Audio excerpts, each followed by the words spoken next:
Hey guys, this is Preeti. Welcome back to my channel. दोस्तों, आज हम बात करेंगे 2014 Asian romantic horror movie the house that never dies के बारे में। फिल्म के स्टार्टिंग में हम एक यंग लेडी शू को देखते हैं। वो एक नॉवेलिस्ट है। मार्केट में उसके नॉवेल्स की काफी डिमांड है, मगर फिलहाल वो आइडिया ब्लॉकेज से गुजर रही है। सो फॉर अ चेंज वो डिसाइड करती है कि कुछ दिनों के लिए वो ताइवान में अपने माँ का घर छोड़कर अपने मेनलैंड वाले एंसेस्ट्रल हाउस में रहने जाएगी, चाउनी नंबर 81 में। अपनी माँ से उसे पता चलता है कि इसी घर में उसकी नानी हुओ नियानजुआन का जन्म हुआ था। तब उनका पूरा परिवार द ग्रेट हुआ क्लैन इसी घर में रहते थे। बाद में वो लोग ताइवान शिफ्ट हो गए और न जाने क्यों कभी नहीं लौटे। अभी वहाँ कोई नहीं रहता, खाली पड़ा है वो घर। लोग कहते हैं वो घर हॉन्टेड है, भूत रहता है वहाँ। दिन के उजाले में भी कोई नहीं जाता वहाँ, मगर शू इस सब में यकीन नहीं करती। अगले दिन ही वो जा पहुंचती है उस राजमहल जैसे घर में। घर तो इतना सुंदर है कि पूछो ही मत। शू का लवर जाओ घर को साफ करके ही रखा था। वहाँ शू को एक ओल्ड मैन मिलता है, अंकल जैन। वो इस घर का केयरटेकर है। पता चलता है जब वो फैमिली इसी घर में रहते थे तब से अंकल जैन यहाँ पर है। वो कभी नहीं गए इस जगह को छोड़कर। शू को तो ये घर बहुत ही ज्यादा पसंद आता है। बहुत शांति है यहाँ। वो ऑलरेडी अपनी नेक्स्ट नॉवेल स्टार्ट भी कर चुकी है, मगर हाँ, उसका यहाँ आने का दूसरा पर्पस पूरा नहीं हो पा रहा। जाओ एक पब्लिशिंग कंपनी का मालिक है, पूरा दिन बिजी रहता है। शू को बिल्कुल भी टाइम नहीं दे पाता, सिर्फ रात में आता है सोने। वो भी अगर क्लाइंट का कॉल आए तो फिर से ऑफिस जाना पड़ता है। शू बिल्कुल भी डरपोक नहीं है, लेकिन फिर भी उसे अकेले घर में कभी कभी डर तो लगता ही है। इस घर में हमेशा किसी की आहट सुनाई देती है उसे, जैसे कोई लड़की दर्द में चिल्ला रही हो। कभी अंधेरे कॉरिडोर में से गुजरते वक्त एक रेड ड्रेस वाली बच्ची दिखती है, तो कभी डरावने सपने से उसकी नींद टूट जाती है। ऐसा उसके साथ पहली बार हो रहा था। वैसे तो वो स्लीपिंग पिल्स लेकर सो जाती है, मगर आजकल इस घर में आने के बाद से नींद भी जैसे गायब हो चुकी थी। ऊपर से एक दिन उसकी बेटी मेंग कहती है उसके कमरे में कोई लड़की है रेड ड्रेस में, जो मेंग के साथ खेलना चाहती है। शू तभी जाती है चेक करने। उसे कोई लड़की तो नहीं दिखती, मगर एक बॉल अपने आप ही उछलते हुए उसके तरफ आता है, एज इफ किसी ने उसे थ्रो किया हो। शू बैक करती है उस बॉल को तो वो बॉल फिर से आ जाता है। ऐसे ही 2-3 बार होते रहते हैं। फाइनली शू और क्यूरियोसिटी होल्ड नहीं कर पाती। उसे देखना ही है कौन है उस अंधेरे कोने में। मगर कॉरिडोर के एंड तक जाने के बाद भी उसे कोई नहीं मिलता, सिर्फ एक फोटो के सिवा। एक माँ और एक बच्ची की फोटो, पुरानी सी। जिस बच्ची को देखकर मेंग कहती है यही लड़की उससे खेलना चाहती है। शू बहुत ज्यादा डर जाती है। कॉल करती है जाओ को, मगर वो तो बिजी है, आ नहीं पाएगा। बदले में वो ग्लेस को भेज देता है। ग्लेस बहुत सालों से जाओ की सेक्रेटरी है और शू की बेस्ट फ्रेंड भी। उसी ने दोनों को मिलाया था। उसे शू के पर्सनल लाइफ के बारे में भी बहुत कुछ पता है। बातों बातों में हमें पता चलता है जाओ और शू ने अभी तक शादी क्यों नहीं की। असल में जाओ ऑलरेडी शादीशुदा है, उसके बीवी के साथ उसका कोई रिश्ता नहीं, मगर फिर भी उसने अभी तक जाओ को डिवोर्स नहीं दिया। शू जाओ की हालत समझती है, इसलिए फोर्स नहीं करती। लेकिन एक दिन पार्टी में पता नहीं उसे क्या हो जाता है, वो बहुत ज्यादा रिएक्ट कर बैठती है। असल में जाओ उसे सबके सामने ये जो बार बार दोस्त कहता है, ये उसे सहन नहीं होता। वैसे सबको सारा सच पता है, सबको पता है शू उसकी लवर है, उनकी एक बेटी भी है, तो पब्लिकली एक्सेप्ट करने में क्या हर्ज है। शू को ऐसा लगने लगा था लोग उसे लेकर गंदी गंदी बातें बोल रहे हैं, उसे जाओ की मिस्ट्रेस बुला रहे हैं, जबकि इन रियलिटी ऐसा कुछ भी नहीं था। शू को शांत करने के लिए जाओ उसे अपने बीवी से मिलाने ले जाता है, जो असल में एक मेंटल पेशेंट है, असाइलम में है वो। जाओ जैसे ही उससे डिवोर्स की बात करता है, वो औरत चिल्लाने लगती है, वायलेंट हो जाती है और साफ साफ कह देती है डिवोर्स वो नहीं देने वाली।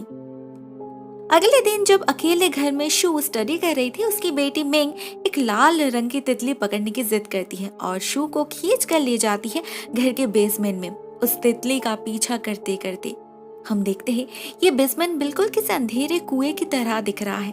अंदर से अजीब सी आवाज आ रही है। शू को उसी बेसमेंट के एक दीवार में से एक बॉक्स मिलता है। तितली तो नहीं मिलती, उस बॉक्स को लेकर ही वो लोग वापस आ जाते हैं। इस बॉक्स के अंदर एक पेंडेंट और बहुत सारे लेटर्स थे। शू उन लेटर्स को पढ़ने लगती है और हम पहुंच जाते हैं 1933 के एक ब्रॉथेल में। इस घर के डार्क सीक्रेट के बारे में हमें पता चलता है और साथ में शू को पता लगता है क्यों उसके एंसेस्टर्स इस घर को छोड़कर चले गए थे। मिलते हैं दी हुओ फैमिली के थर्ड यंग मास्टर लियांस जी से। वो एक बहुत ही हैंडसम, टैलेंटेड और एडुकेटेड बंदा है। उसकी परवरिश फ्रांस में हुई है, बहुत ट्रैवल करता है, वो बहुत लोगों से मिला है, लेकिन वो प्यार करता है इसी होर हाउस के एक लड़की डियायू से। क्यों ना करे। डियायू सबसे अलग जो है, खूबसूरत तो वो है ही, साथ में उसे लिटरेरी नॉलेज भी बहुत ज्यादा है। दोनों का रिश्ता ठीक ठाक ही चल रहा था, मगर प्रॉब्लम तब शुरू होती है जब लियांसी घर में उसके बारे में बताता है। घर में उसके और 2 बड़े भाई हैं। फर्स्ट यंग मास्टर और उनकी बीवी सोरोंग ही इतने सालों से घर संभाल रहे हैं, बट अनफॉर्चुनेटली उनकी कोई औलाद नहीं है। सेकेंड यंग मास्टर बीमार है, उनकी शादी हुई भी तो उनका कोई बच्चा होगा इसका कोई गारंटी नहीं है। बाकी रह गया लियांशी, द थर्ड यंग मास्टर। वो जिद करता है अगर वो शादी करेगा भी तो सिर्फ डीएयू से ही। परिवार के एल्डर्स उसे समझाने की बहुत कोशिश करते हैं। उसका बड़ा भाई तो उसे थप्पड़ तक मारता है, मगर लियांशी नहीं सुनता, गुस्से में निकल जाता है घर से। कुछ दिन बाद शायद उसके परिवार वालों का होश लौटता है। वो लोग डीएयू के लिए रिश्ता भेजते हैं। वेडिंग गाउन और ज्वेलरीज में सजा के उसे लाया जाता है इसी घर में। डियो तो बहुत खुश हो गई थी, उसका सपना जो पूरा हो रहा था, मगर कुछ देर बाद ही उसे एहसास हो जाता है कि कुछ गड़बड़ है। उसकी शादी लियांशी से नहीं बल्कि उसके बीमार भाई के साथ हो रही है, जिसकी मौत आज सुबह ही हुई है।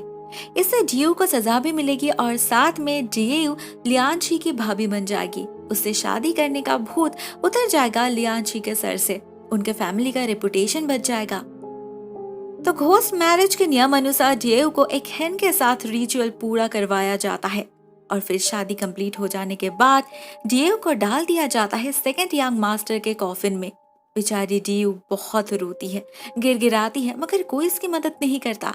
फाइनली देर रात जब डियो रोते रोते इस लाश के पास ही सो गई थी, कोई उसका कॉफिन खोल देता है। ये लियांशी था। उसे किसी से पता चल गया डियो के इस हालत के बारे में, तो वो आ गया उसे रेस्क्यू करने। उसी दिन उस मॉर्निंग हॉल में वो दोनों शादी करते हैं और कंसुमेट भी, किसी को पता तक नहीं चलता। लेकिन जब अगली सुबह डियो की नींद टूटी है, तब तक लियांशी जा चुका था। उस दिन के बाद डियो सेकेंड यंग मिस्ट्रेस के नाम से इसी घर में रह जाती है। मगर 2 महीने बाद जब अचानक उसकी तबीयत खराब होने लगी, तो फर्स्ट यंग मास्टर डॉक्टर को बुलाते हैं, जिससे सबको पता चल जाता है कि डीएयू प्रेग्नेंट है, वो भी 2 महीने से। सब तो चौंक जाते हैं। सब लोगों को लग रहा था ये घोस्ट चाइल्ड है या फिर किसी और का बच्चा, इस परिवार का तो हरगिज नहीं। सभी डीएयू को घर से निकाल देना चाहते थे, मगर फर्स्ट यंग मास्टर मना करते हैं। वो डीएयू को इसी घर के बेसमेंट में भेज देते हैं और 10 महीने बाद वहीं पर डीएयू एक बेबी गर्ल को जन्म देती है, जिसका नाम रखा जाता है नियांजून, हुओ नियांजून। दिन महीने साल बीतते रहते हैं। फर्स्ट यंग मास्टर और उनकी पत्नी डियो का ख्याल रखते हैं। नियांजून को तो वो अपनी बेटी ही समझते हैं।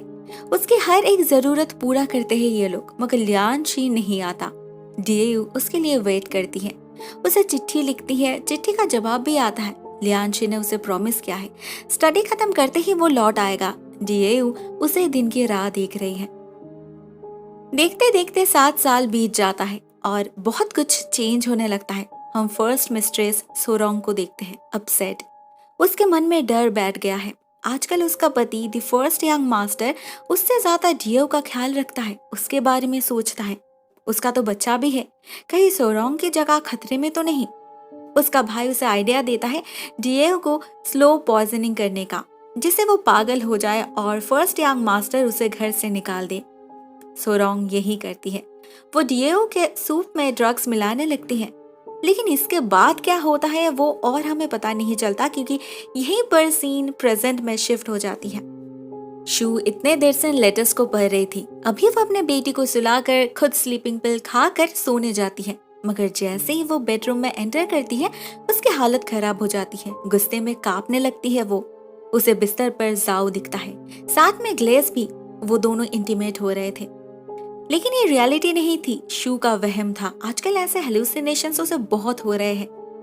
वो वॉशरूम जाती है फ्रेश होने, मगर आने पे वो जैसे खुद को नहीं डियो को देख पा रही थी, उसी रेड गाउन में। वो हमला कर देती है शू पर, अपने हाथों से शू को चोक करने की कोशिश करती है और शू डर के मारे अपनी आंखें बंद कर लेती है। फाइनली उसे संभालता है जाओ, शू को दवाई देता है और सो जाने के लिए कहता है, मगर वो खुद नहीं सोता। ग्लेस का कॉल आते ही वो निकल जाता है।